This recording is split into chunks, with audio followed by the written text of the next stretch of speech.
देखा ना प्रिंस भैया मोबाइल फूट गया, मोबाइल लेवे के बा। अरे काहे टेंशन ले बने, चल ना परसा के दक्ष मोबाइल में तेरा का मोबाइल भी दियो बाबू, 5 गो गिफ्ट दियो बाबू, और ऊपर से लकी ड्रॉ चलत है जाना में एलईडी टीवी फ्रिज आ स्कूटी मिलत है। चलो चल तेरा के ले चल तनी मोबाइल दियो उतनी गिफ्ट दियो उसके चल। हम चल रहे हैं परसा दक्ष मोबाइल में। हम पहुंच गए नहीं दक्ष मोबाइल, परसा के दक्ष मोबाइल हटे भाई लोग। पहुंचनी है तो देखनी है कि लकी ड्रॉ के बोर्ड लागल बा, तो कनी मोबाइल तो लेवे लगा, चला लकी ड्रॉ भी कट जाई। निकल बे हमें वीवो 60 फोन दता हमारे दोस्त के लेवे लबा V60 अगर प्राइस का पड़ी 30,000 का है। 20,000 का।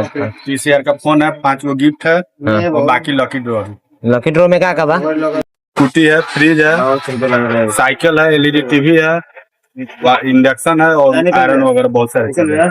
जैसे कि जे फर्स्ट प्राइज है ओकरा का मिली? ये फर्स्ट है उसका स्कूटी में स्कूटी मिली।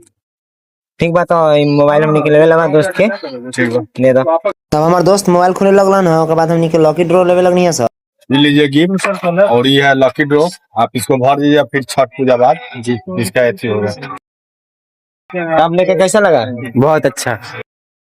ये निखिल भैया एक और बात पूछे ला था, जैसे कि क्योंकि सेकंड हैंड मोबाइल होके वो दे के नया लेवे के चाहे बिल्कुल हो जाए। भाई लोग आओ लोग लकी ड्रॉ के मौका पाओ लोग।